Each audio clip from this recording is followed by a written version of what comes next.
प्रश्नमाला 10D। यहाँ पे देखिए, ये चैप्टर बनाने से पहले यहाँ पे कुछ कंसेप्ट को समझ लेते हैं। यहाँ पे वृत्त, वृत्त आखिर क्या होता है आपको मालूम होगा? जो गोल ऐसा आकृति होता है वृत्त होता है। पिछले चैप्टर मतलब पिछले क्लास में आपने 5 बार में पढ़ चुके हैं। कह कि एक समतलीय वक्र बंद वक्र बिंदु वृत्त कहा जाता है यदि वह बंद वक्र अभ्यंतर एक ऐसा बिंदु प्राप्त हो जिसके वक्र का परिसीमा प्रत्येक बिंदु के दूरी बराबर हो। यहाँ देखिए वह विशेष बिंदु जिससे वक्र का प्रत्येक बिंदु की दूरी बराबर होती है। जैसे मान के चलिए यहाँ से जो दूरी नापेंगे बराबर होता है वह केंद्र कहा जाता है। यहाँ पर देखिए वृत्त में हमेशा एक ही केंद्र होता है। यहाँ पे एक केंद्र हुआ। देखिए इसके परिधि का क्या होता है? कह कि वृत्त के वक्र रेखा की लंबाई, वक्र की जो वक्र रेखा हुआ वो इसका परिधि हुआ, यही उसका परिधि हुआ। यहाँ पे देखिए त्रिज्या क्या होता है? यहाँ पर जो देखिए केंद्र से आके इसके जो साइड में जो यहाँ पे है उसको जो मिला देते हैं वो इसका त्रिज्या हो जाता है। जैसे देखिए BC क्या हो जाएगा, OB क्या हो जाएगा, या OB आप बना सकते हो या BO बना सकते हो। ये क्या हुआ? त्रिज्या। पहले ये सब समझना बहुत जरूरी है कि आखिर ये क्या होता है वो क्या होता है। जैसे आपको अगर पता होगा तो आप वीडियो स्किप करके देख सकते हो, जहां से चैप्टर स्टार्ट होगा वहां से आप देख सकते हो। यहाँ देखिए आप व्यास क्या होता है? व्यास भी वही होता है वृत्त के। देखिए दोनों मतलब कि दो वृत्त को मिला देंगे, मतलब दो त्रिज्या को मिला देंगे तो एक व्यास बन जाता है। मतलब सीधे सीधे जैसे आकृति हो। जैसे यहाँ पे देखिए ये भी त्रिज्या है और ये भी आधा आधा मिला दिए क्या आ गया? त्रिज्या। ये व्यास आ गया पूरा D और ये क्या है? त्रिज्या। ये व्यास है, पूरा पूरा हुआ व्यास। तो इसी पे एक फॉर्मूला भी बना हुआ, वृत्त का व्यास बराबर 2 गुना वृत्त की त्रिज्या। जैसे देखिए ये व्यास हुआ, इसको त्रिज्या निकालने के लिए क्या करेंगे? व्यास निकालने के लिए 2 गुना त्रिज्या। दो, क्योंकि देखिए एक ही वृत्त की त्रिज्या की लंबाई क्या होती है? बराबर होती है। तो 2 गुना त्रिज्या की लंबाई कर देंगे तो त्रिज्या बराबर व्यास बटे 2 आ जाता है। ऐसे भी आ जाएगा त्रिज्या बराबर, ये 2 गुना में है तो भाग में आ जाएगा इस तरफ। यहाँ पे देखिए आप जीवा क्या होता है? कह कि वृत्त पर स्थित किन्हीं दो बिंदुओं को मिलाने वाली रेखाखंड को, यहाँ देखिए वृत्त पर स्थित, वृत्त पर ही स्थित होना चाहिए, ये उसका जीवा हुआ। इसे भी आप खींच सकते हो, किधरों से भी खींच सकते हो। तो अगर पूछा जाएगा आपसे कि एक वृत्त पर कितनी जीवा हम लोग खींच सकते हैं, तो अनंत, बहुत सारा हम लोग खींच सकते हैं। अब चलिए आगे बनाते हैं, आगे पढ़ते हैं। यहाँ पे करा कि वृत्त का खंड। यहाँ पे देखिए, यहाँ पे देखिए आपको पता होगा कि देखिए खंड क्या होता है कि जैसे यहाँ पे एक जीवा खींच दिया। जीवा तो आपको अभी तुरंत पढ़ा है कि जीवा क्या होता है। यहाँ पे जैसे आधा है तो लघु है, लघु माने छोटा, थोड़ा सा बड़ा हो तो दीर्घ, और यहाँ पे आधा बांट दिया तो इसको अर्धवृत्त कहेंगे। अर्धवृत्त माने आधा आधा बांट दिया गया तो अर्धवृत्त हो गया। देखिए दीर्घ त्रिज खंड समझना उतना जरूरी नहीं है, फिर भी आप यहाँ वीडियो को रोक के एक बार ये पढ़ लीजिए। आपके पास बुक होगा तो ये पढ़ लीजिएगा। और देखिए यहाँ पे मेन मस्त इंपोर्टेंट चीज है, स्मरण करने योग्य यहाँ पे कुछ गणितीय तत्व, इसको एक बार पढ़ लेते हैं। वृत्त में केवल एक ही केंद्र होता है। हाँ, एक ही केंद्र होता है, हम लोग पीछे पढ़ चुके हैं। वृत्त की त्रिज्या अनंत हो सकती है, बहुत सारा त्रिज्या हम लोग खींच सकते हैं। वृत्त की सभी त्रिज्या क्या होती है? बराबर होती है, वो सब भी हम लोग पढ़ चुके हैं। वृत्त का व्यास अनंत होता है, ये व्यास भी अनंत ही होता है, क्योंकि त्रिज्या अनंत होता है तो उसी में सटा के आगे चिपका दीजिए तो हो जाएगा वो व्यास। वृत्त की सभी व्यास बराबर होती है। हाँ, व्यास भी बराबर होती है, त्रिज्या भी बराबर होती है। वृत्त की जीवाएं अनंत होती है। हाँ, जीवा भी अनंत खींच सकते हैं। जैसे हम लोग यहाँ पे खींच सकते हैं, बहुत सारा जीवा यहाँ पे खींच सकते हैं, बहुत सारा यहाँ पे। अब देखिए करें व्यास बराबर वृत्त के यहाँ पे व्यास 2 गुना त्रिज्या, ऐसे लिखेंगे। ऐसे D बराबर 2R होता है। इसे फॉर्मूला इंग्लिश में डायमीटर D कहा जाता है, उसको R फॉर रेडियस कहा जाता है इंग्लिश में। तो यहाँ पे देखिए वृत्त की सबसे बड़ी जीवा वृत्त का व्यास होता है। सबसे बड़ी जीवा व्यास होता है। जैसे यहाँ पे देखिए ये सबसे बड़ी जीवा ही खींचा जाएगा, क्या होगा? वो व्यास हो जाएगा। तो इस तरह आप चलिए यहाँ पे आप चैप्टर पर आते हैं। क्वेश्चन नंबर 1 करा कि किसी वृत्त में कितने केंद्र होते हैं? हम लोग पीछे पढ़ चुके हैं, वृत्त में केवल एक ही केंद्र हो सकता है। तो क्वेश्चन नंबर 1 का आंसर 1 हो जाएगा। करा किसी वृत्त में अधिक से अधिक कितनी त्रिज्या खींच सकती है? अभी तुरते पढ़े, कितने खींच सकते हैं? अनंत, बहुत सारा खींच सकते हैं। तो लिख सकते हैं अनगिनत या अनंत, आप जैसे चाहो लिख सकते हैं, अनगिनत हो गया। उसके बाद 3 नंबर देखते हैं। यहाँ पे 3 नंबर करा कि किसी वृत्त में अधिक से अधिक कितनी, व्यास भी अधिक खींचा, व्यास भी अनगिनत खींचा जा सकता है, तो आप अनंत यहाँ पे लिख देना। क्वेश्चन नंबर 4 देखते हैं।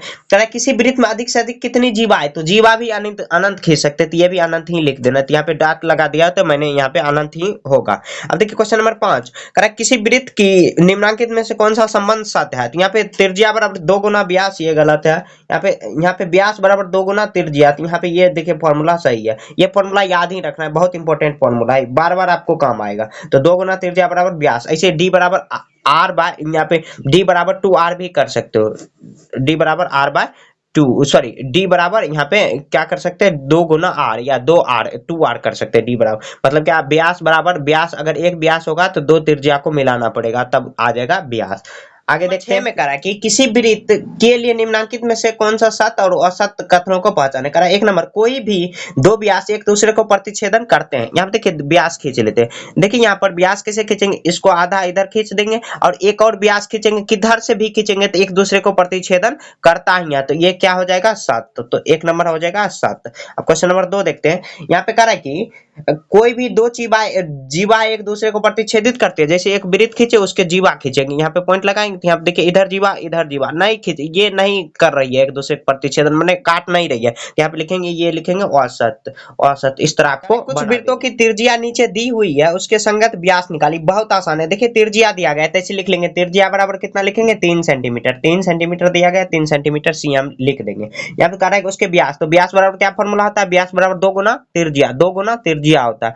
2 गुना त्रिज्या क्या करेंगे 2 गुना त्रिज्या, 2 गुना त्रिज्या कितना है 3 सेंटीमीटर, 3 दूनी 6 सेंटीमीटर इसका आंसर आ जाएगा। क्वेश्चन नंबर 1 था। इस तरह क्वेश्चन नंबर 2 भी बन जाएगा। क्या है आर बराबर ऐसे लिख देते शॉर्टकट में, आपको हिंदी में लिखना है तो हिंदी में लिख लीजिए। निकालना है डी, डी मतलब डायमीटर व्यास हुआ तो क्या आ जाएगा 2 गुना आर, तो क्या आता है 2 गुना 4 सेंटीमीटर, क्या आ जाएगा 4 दूनी 8 सेंटीमीटर। इस तरह आपको सॉल्व कर देनी है। आप देखिए क्वेश्चन नंबर 3 आर दिया गया या त्रिज्या दिया गया, ऐसे लिखेंगे। मीटर में दिया गया तो मीटर में ही लिखना है, 5 मीटर है तो एम फॉर मीटर या मीटर आप लिख सकते हो हिंदी में। यहाँ देखिए डी बराबर क्या आ जाएगा 2r, तो डी बराबर यहाँ क्या आ जाएगा 2 गुना 2r 5 है तो क्या आ जाएगा 5 दूनी 10 मीटर आ जाएगा। यहाँ देखिए क्वेश्चन नंबर 4 देखते हैं। क्वेश्चन नंबर 4 में त्रिज्या दिया गया, त्रिज्या कितना दिया गया 2.5 सेंटीमीटर दिया गया।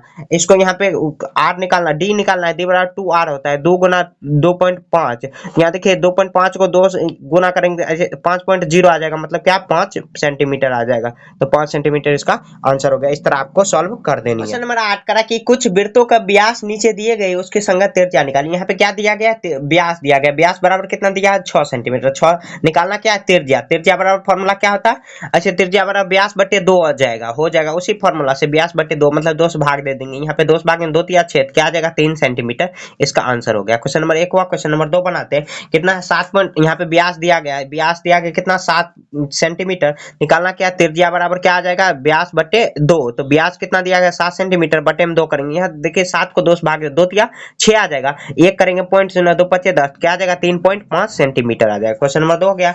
अब क्वेश्चन नंबर 3 सॉल्व करते हैं। कितना दिया 8 मीटर दिया गया, व्यास दिया गया है, व्यास दिया गया 8 मीटर दिया गया। निकालना क्या है त्रिज्या निकालना है, त्रिज्या बराबर क्या आ जाएगा व्यास बटे 2, तो 8 सेंटीमीटर बटे 2 करेंगे तो क्या आ जाएगा 2 चौके 8 सेंटीमीटर, क्या आ जाएगा 4 सेंटीमीटर इसका त्रिज्या, आधा हो जाता है इसे डायरेक्ट। क्वेश्चन नंबर 4 कितना है 9.5 मीटर दिया गया, व्यास दिया गया, निकालना है त्रिज्या, त्रिज्या बराबर क्या आ जाता है ये व्यास बटे 2, 4.2 बटे में 2 करेंगे। यहाँ पे देखिए 9.4 यहाँ पे भाग देंगे कितना आ जाएगा 2 चौके 8, 1 कट के आएगा तो फिर पॉइंट देंगे, यहाँ पर 2 सत्ते 14 कितना है 4.7 आ गया। तो इस तरह आपको सॉल्व कर देनी है। मीटर में है तो मीटर में ही आपको लिख देना, इस तरह आपको सॉल्व। नंबर 1 में कह रहा है कि उन वृत्तों को खींचिए जिनकी त्रिज्या निम्नांकित है। जैसे त्रिज्या यहाँ पे दिया गया है तो कितना है r बराबर दिया गया 4 सेंटीमीटर, मतलब क्या ये दिया गया रेडियस दिया गया त्रिज्या 4 सेंटीमीटर है। इसका क्या करेंगे खींचेंगे, वृत्त खींचेंगे, वृत्त खींचना है, त्रिज्या दिया गया 4 सेंटीमीटर। क्या करेंगे यहाँ पे देखिए इसको खींचने का एक ही तरीका है। यहाँ पे क्या करेंगे इसको ऐसे माप लेंगे, बीच में थोड़ा ले जाना है आपको, यहाँ पे ऐसे ये दोनों को ले जाएंगे, यहाँ से रखेंगे एक पॉइंट, उसके बाद यहाँ पर रखेंगे। थोड़ा सा ये डिफिकल्ट होता है लेकिन बहुत आसान है ये चैप्टर, सॉरी ये जो क्वेश्चन है। यहाँ पे देखिए 4 सेंटीमीटर आ गया। अब आपको यहाँ से हटा लेनी है, ये हटा लेंगे और उसके बाद वृत्त खींच देंगे। तो यहाँ पे गोल से आपको बना देना, तो यही हो गया 4 सेंटीमीटर का वृत्त। यहाँ पे हो गया। आप चाहो तो लाइन भी खींच सकते हो, सीधे खींचो या किधर से भी खींचो, उससे कोई फर्क नहीं पड़ेगा।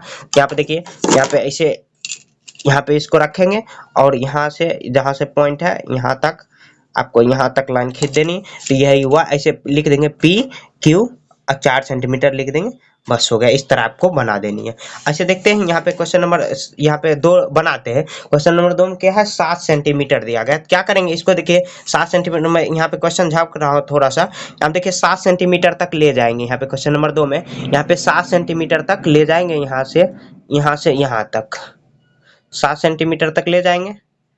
यहाँ पे देखिए और इसको ऐसे ले जाएंगे तो इधर इधर आ जाएगा, थोड़ा सा घिसका के ले जाना है, यहाँ पे देखिए 7 सेंटीमीटर यहाँ तक ले गए। और उसके बाद क्या करना है आपको, ऐसे इधर भी फिर से आ गया, नहीं आएगा अभी, ऐसे थोड़ा बहुत आएगा, तो आपको क्या करना है, गोल कर देना है। थोड़ा सा ये बड़ा लिया गया है, इसीलिए यहाँ पे आपको ये देखिए 7 सेंटीमीटर है। आप चाहो तो इधर से, चाहे जिधर से आप चाहो, जहाँ पे ये पॉइंट रखा गया था वहां से आपको भेज देना। तो ये कुछ भी लिख दो आप, यहाँ पे ये भी क्या आ जाएगा, 7 सेंटीमीटर। इस तरह आपको बना देनी है। अब आगे भी बनाते हैं। अब देखिए आगे भी बनाते हैं, आगे भी इसी तरह ऐसे बनाना है। कितना दिया है, 5 सेंटीमीटर दिया गया।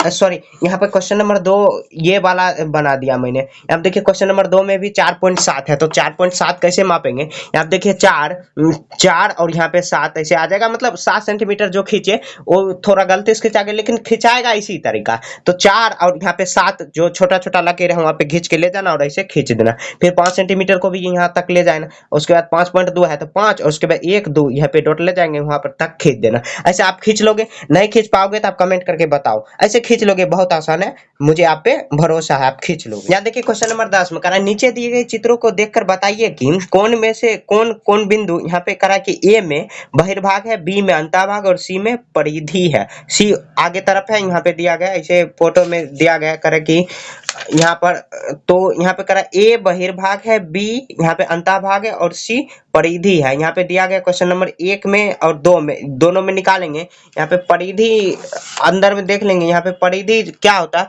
परिधि जो यहाँ पे आ जाएगा वो परिधि हुआ, ऐसे लिख लेंगे पहले। यहाँ पे क्वेश्चन नंबर 1 में, क्वेश्चन नंबर 10 का 1, तो कौन कौन पूछ रहा है, बहिर्भाग पूछ रहा है, बहिर्भाग लिख देंगे। उसके बाद यहाँ पे अंतःभाग पूछ रहा है, अंतःभाग भी लिख देंगे, अंतःभाग। और उसके बाद क्या पूछ रहा है, परिधि पूछ रहा है, परिधि भी लिख देंगे। परिधि मतलब उसके आसपास में जो हुआ। अब देखिए, अब पहले है बहिर्भाग, बहिर माने बाहर की ओर, देखिए डी और ई क्या है, बाहर है, तो डी ई लिख देंगे। उसके बाद देखिए अंतःभाग, अंदर में कौन सा है, पी क्यू, पी क्यू भी है, पी क्यू, उसके बाद एल एम भी है, तो पी क्यू कॉमा देंगे, उसके बाद एल और एम भी लिख देंगे क्योंकि अंदर में ही। और परिधि कौन हो जाएगा, एल और एम। देखिए इसके अंदर ये माने वृत्त के जो पाही दिया गया, खींचा हुआ है, वहां पर उसी पॉइंट पर है दिया गया, तो परिधि हुआ, क्या जाएगा, एल और एम हो जाएगा, कॉमा देंगे एल और एम। क्वेश्चन नंबर 2 भी इसी तरह बनेगा। तो यहाँ पे देखिए पहले लिख देंगे बहिर्भाग, उसके बाद लिखेंगे अंतःभाग, अंतःभाग, अंतःभाग, उसके बाद क्या लिखेंगे, परिधि लिखेंगे।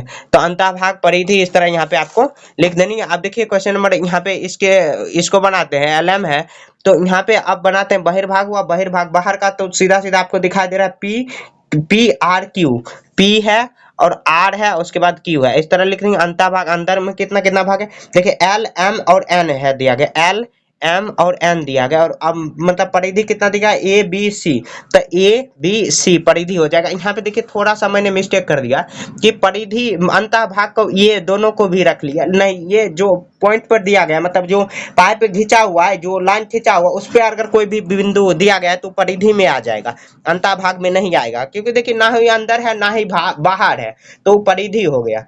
ना ही ये अंदर है ना ही बाहर है, तो ये परिधि हो गया। जैसे ये देखिए ये अंतःभाग हुआ, और ये तो सीधा सीधा दिखाई दे रहा है आपको बहिर्भाग, बाहर की भाग। इस तरह आपको सॉल्व कर देना। क्वेश्चन नंबर 11 करा कि दिए गए चित्र के आधार पर निम्नांकित प्रश्नों का उत्तर दे। यहाँ देखिए ओ ए वृत्त का क्या है, ओ ए क्या है, क्या है, त्रिज्या है, तो लिख देंगे त्रिज्या है।